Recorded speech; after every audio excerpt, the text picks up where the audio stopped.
Hi everybody, welcome to Simon on the Rock. Yes, for all of you that are following Simon on the Sofa, then you may know who I'm sat next to. This wonderful Polly Higgins. Hey Polly. Hello. Thank you for climbing a mountain with me today. Oh, this is great. This is paradise. Yeah, it's beautiful. Yeah, huh? it really is. So for you viewers, I'll do a little snip round so you can see the vastness of the sea, but you can see it here in the background as well. So we're right on the edge of Malta at the moment, where I'm based. And Polly's been here for 1 week, bringing beautiful love and an invitation for us to dare to be great, and also awareness around supporting the law of Ecocide. And when I spoke with Polly over a year ago on Simon on the Sofa, which hopefully most of you have already seen, we covered a number of things, and we spoke about Ecocide, and we spoke about Dare to Great. And actually, you was at that point, you hadn't written the book, no. Dare to Be Great, I Dared to Be Great. And you was just out there, and I recorded the video. You said, "Oh, I'll leave that because I'm going to be going out there with that soon." So, I mean, I just wanted to grab a little conversation for the viewers, and also just with you today, just to talk a little bit more about, yeah, maybe what it means to dare to be great at this time, and how that interlinks with, you know, spreading the awareness around the law of Ecocide. And we'll go with the flow from there, shall we? Yeah. Sounds good. Kind of like our week. Yeah, exactly. A lot of flow, a lot of great flow. Well, you know, it's a kind of weird thing. When I first had that thought of dare to be great, you know, it stopped me in my tracks. And I thought, okay, I'll leave that for the time being. I'll park that for another day. Because part of me, there was a sort of small part of me that thought, who am I to dare to be great? And actually, it took a while for me to realize that who am I to not dare to be great? The earth is really, I think, calling on us to bring greatness into being. And by greatness, you know, what I don't mean is, being a superstar on stage. I'm talking about something far more intrinsically value-led than that. I'm talking about actually being in service to something greater than the self. And if we're in service to something greater than the self, then the only way you can do that is to call the greatness in to the self. And you know, it's a kind of a weird thing, because I very quickly discovered that doesn't mean that, you know, by Tuesday I'm great. If anything, it's inviting in a lifetime process of exploration and challenge and adventure, and it's also about, you know, tapping into the innate, what I call the innate, into ourselves, getting more in touch and trusting my own intuition, my own gut feeling, my own heartfelt response to things, and listening to that to learn how I can make decisions on life from that premise, so that it comes from here, not here, you know. And when I do that, it's a very it's a response that comes. A response that comes from the heart is always the right one. You know, it's always, well, not the right, but the best one. It's the best one. Maybe not the right. I don't know if it's about right and wrong, but it's for the best. And I'm very interested in this whole concept of what's for the best. It's often a question that I ask myself. You know, you can often ask, you know, should I do this, should I do that, and yes and no, whatever.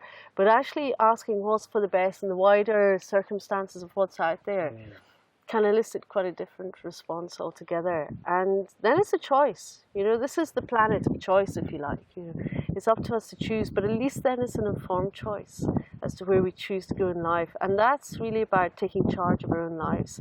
You know, taking responsibility is the ability to respond rather than react against something. And when we have that ability to respond, then we can meet the dark side, the shadow self. You know, we can actually meet what's going on out there that's causing harm, and make a decision, choose a different way, because there is always a better way. Lovely. Yeah, and so like maybe what. There's so much I could go on and dive into there, but just I know we've got a little bit of time, so I want to keep it really for the people listening. So like maybe bring that into how that links into supporting the law of Ecocide, because this week really is about spreading awareness and giving people a choice through awareness. Because you know, I think one of the things that debilitates people sometimes to maybe stand for something greater than themselves, or even allow that energy of something greater than themselves to come in, is that they don't actually know that they have the capacity to allow something greater than themselves. You know, like you used the word superstar on stage, but the sort of greatness in our current society, or as a generalization, is still, you know, I'm a Emmy Award, Grammy Award, BAFTA Award winning, I'm an award winning, I'm a 7-album this, or, you know, I've been on television, I've done, you know, that's sort of the greatness as it goes, or I've maybe created something that's really phenomenal and exceptional. Does that make sense? It's like, whereas actually we when we tap into that energy that you're talking about, our individual acts plug into a collective greatness, which is actually, you could go as far as saying the creation of evolution, right? It's like what we're standing for as evolution. And then when we look at Ecocide, the awareness of Ecocide, and what's actually happening on the planet, how we all can support that. And that is great. Yeah. No, completely. And, you know, this is really interesting, because the more I started to look at the whole concept of greatness, I realised that it's not about external affirmation. It's not about, you know, I've won an award and I've got this title and whatever. It's about letting go of that. Much as that can be useful for, you know, maybe spreading awareness, it's about, you know, the small acts, the everyday decisions that we make, those countless of moments when we can choose a better way forward, how we can choose either whether or not to ignore something or actually to engage with it, and that's really something that interests me more. You know, what is it that we choose to engage with within our own lives? How do we set our own self-governance, if you like?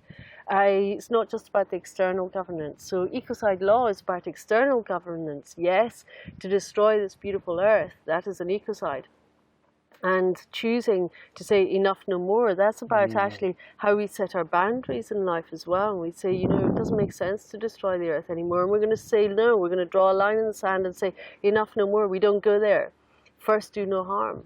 And the thing is that these, you know, governance principles at a global level also apply equally as not just local, but an inner level. You know, what are our patterns of ecocide, our inner ecocides, I call it. I love that. Those patterns of harm that play out in us, that stop us from stepping into our own greatness. You know, what are those fears? What are those prejudices? What are those systems that we have in place that really stop us from stepping into really enjoying the magnificence of life itself, and allowing our own life to flourish, and allowing our life to be nourished from others within our community, in the wider, what I call the wider Earth community, not just people but planet as well. And this is really about also aligning with our purpose, you know, and finding that how nourishing that can really be.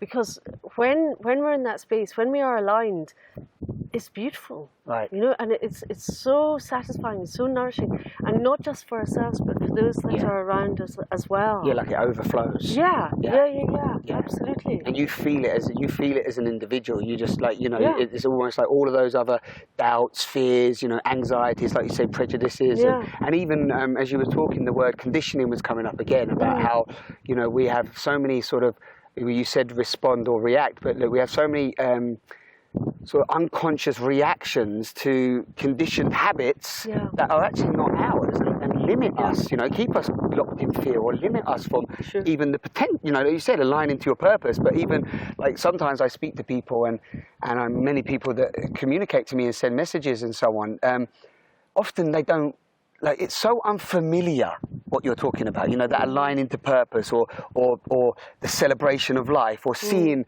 like you said, seeing the earth in its majesty and its magnificence and its vastness, and just being grateful for that. That's still sometimes so unfamiliar for people. They don't even know, you know, how to sometimes tap into that, or if they do, they've desensitized or numbed that down. I don't know if you've come across that on your path or individually. Yeah, no, for sure. And, you know, I also think that this numbing out, this is what means that we can make decisions that cause significant harm.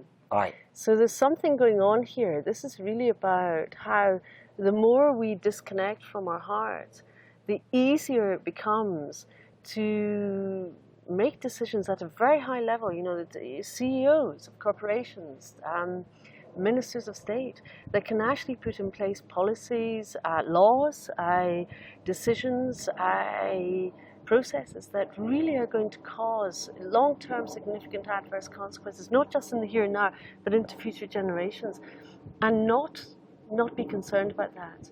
It has to be that somewhere along the line there's been a numbing out and an inability to actually have the capacity to feel what those consequences will lead to. And it's almost like a blindness, you know, and a desire not even to look at that, because to look at that would just open up too much pain. Right. So to shut down is easier, right, and to just continue on a trajectory, and a trajectory that often traps people who have gone in with the greatest aspirations for justice, for being in service to the community, to actually, you know, to bring about something great into the world. It's closed down and closed down and boxed in to such a point that, you know, people end up making decisions that really have gone so far away from the pursuit of harmony, if you like, into a deep place of harm. Yeah. So, you know, how do we flip this? How do we flip this narrative so that it turns away from the ecocide into the equilibrium now, if you like? Yeah, beautiful. And this is where ecocide law comes in, because I think this is about also how we bring in disruptors. How do we disrupt the patterns of harm? You know, it's not about slowing it down. Right. It's about disrupting it, and how we disrupt those patterns of harm in ourselves. And this is really about, you know, how we cut it and we say enough, no more. We don't go there. Yeah. You know, we choose to break those chains, those shackles that are holding us back, that enslave us into systems that no longer work. Yeah. And I look at so many people, you know, I lived in London for 25 years, and now I'm living out in, you know, a beautiful area of the UK, and a huge community who care about people and planet, and, you know, really ecological stuff going on where I live now, and it's phenomenal.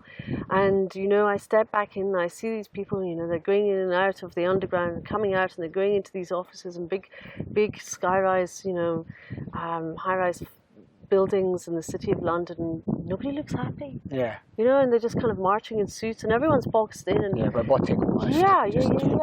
And it's a half-life. Yeah. I'm thinking, you know, and here the decisions that are made at the very top end are the guys that are at the top of the buildings. Yeah. And they're so disconnected, even physically, from the earth down below. They're cut off from it because of the concrete and the air conditioning. And decisions are being made there that have huge adverse impact to hundreds of thousands, if not millions, of people right across the globe. Exactly. Without that even being fully understood and realised. Yeah. So this is really about how we disrupt this pattern, this narrative, this way of thinking and being and doing, and saying there is a better way.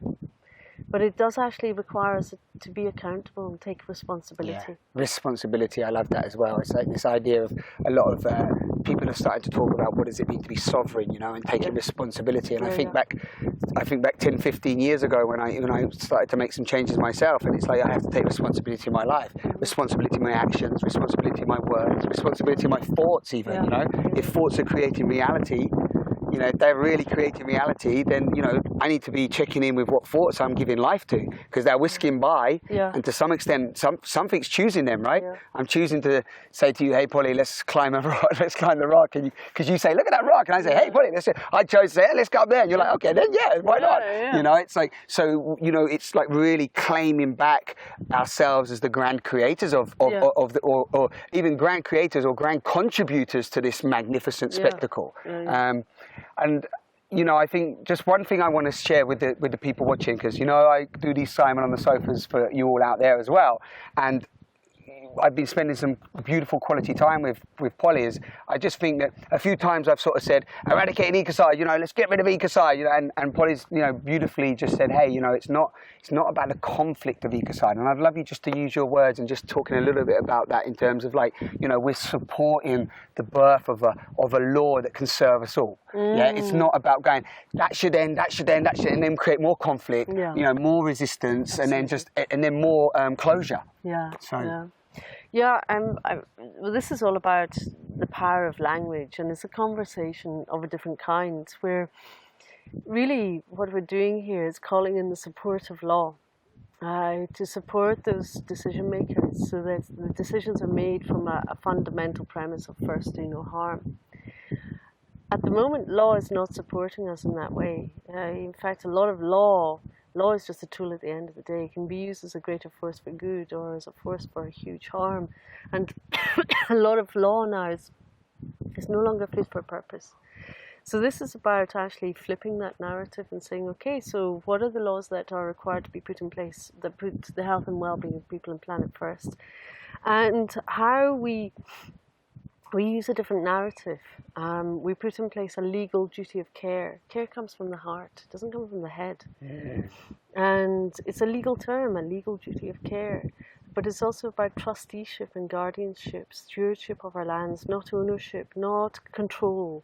It's not about who has a contract over some vast tract of land which allows them to go in and use and buy and sell and use and abuse. In fact, it's not about commoditizing the earth. It's actually viewing the earth as a living being. And when we do that, it becomes a relational context. It's no longer a world of disconnect. It's no longer about the imposed value, about the price tag, about the dollar sign, the pound sign, the euro sign. It's actually, it's about a very different thing. It doesn't come from here at all. It comes from here. Yeah. And this is about restorative justice. It's actually, at the end of the day, the success of ecocide law is about putting in place the restoration of the land that's been harmed, that's been destroyed, and about those who recognise that they've played their part in making decisions that cause mass damage and destruction, and helping that to be turned around. It's also very important that there's a period of transition where every help and every assistance and every support is put in place to help those decision makers turn that around. And only after that are prosecutions brought into being. And of course that is about accountability. We all count in all of this. And I'm very interested in the etymological roots of words, when we look to the true meanings of words as well, and we understand what it really means. Ecocide, oikos, home, means home in Greek. Side, to kill, to destroy. This is the destruction of our homeland, of our earth. Yeah. So this is about actually really stopping that in its tracks and preempting that and saying, okay, first, what do we do here? Do we choose to continue with the significant harm, the ecocide? Well, we will then have to be held to account if we want to do that. And that becomes untenable on a number of fronts, financially, economically, at a business level, at a political level. And actually, no longer will people support that once it becomes a crime. So maybe instead of us being the problem, why don't we become the solution? Yes. We've just been down here spending time in Pepe's farm. This is a beautiful place. It's really, this is a bit of wilderness of beauty. It's paradise in the making here, what he's done over the last 12 years, and it will continue to evolve over time. And this will become normative. At the moment, it's an exception.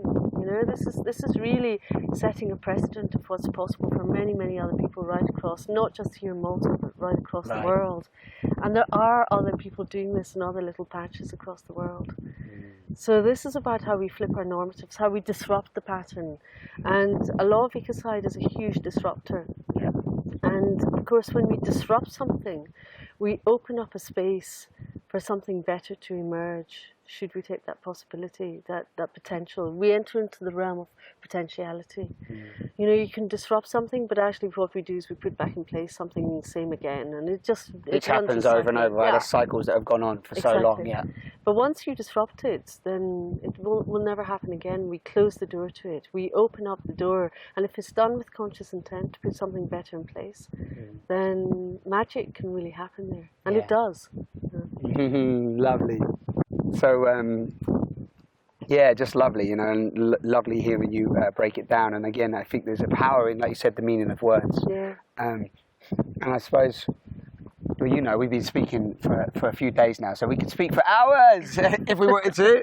We can just dissect, because there's a beautiful thing, when you meet beautiful people in the world, and you can who are not also, very knowledgeable and intelligent, which is awesome, but also is not fixed, to ideas. So you can throw things in the mix and see where they go, and love that. And that's why I love talking to you so much. And so, we throw things in and we dissect them and explore them and bring our own, experiences to them. And I think that's where a great conversation births from, when it's not like we're not just fixed on ideas, but because you really listen to people. something I've noticed in the events and you're doing as well, is that you really listen to people, and then you share that back, which is really another key in conversations. I've had to learn that over the years. Yeah, I'm still learning it. I have to learn that. It's hard. I put myself on video, and you know what? Sometimes people have replied in and said, "Simon, I think you might have spoke more than the person you was interviewing." And I said, I say it was funny because I'm not interviewing them; it's a conversation. I'm going to talk as much as I want. That's really good. But but it's interesting because often if we really, you said it, and I think actually one of the young girls said it to you about talking earthish, which I love this. And I'm just going to bring this up for the people viewing. Is just share it. Just say what happened to you. Yeah, because that was lovely. So good. Yeah, a little 7-year-old girl asked me when I was speaking in Auckland, did I speak earthish? And I said, well, I don't know, but maybe I'm learning. And I asked her, why, can you?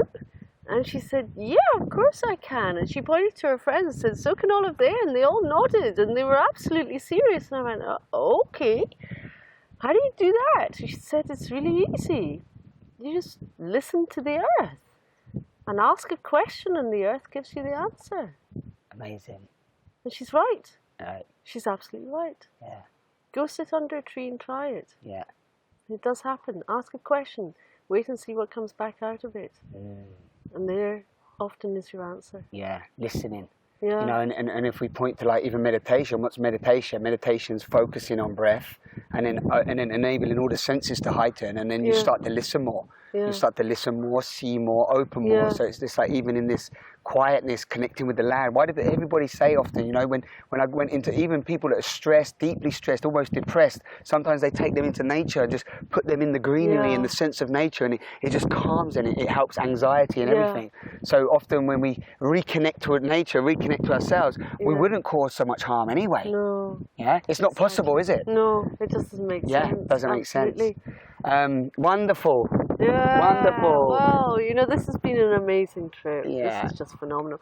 There's some great people here in Malta. There's something magic happening here, and I can hear the geese down there. They're agreeing with us. They are. They're going wild. He's up there.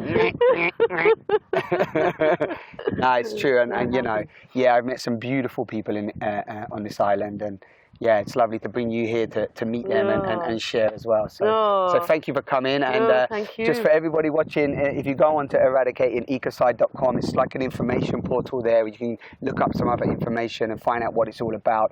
Go on your own inquiry, follow your curiosity, and these conversations are created for you, for me, and put out there as a gift so that we can evolve together. Create your own conversations. Get a group of people together. Dissect, explore, uncover.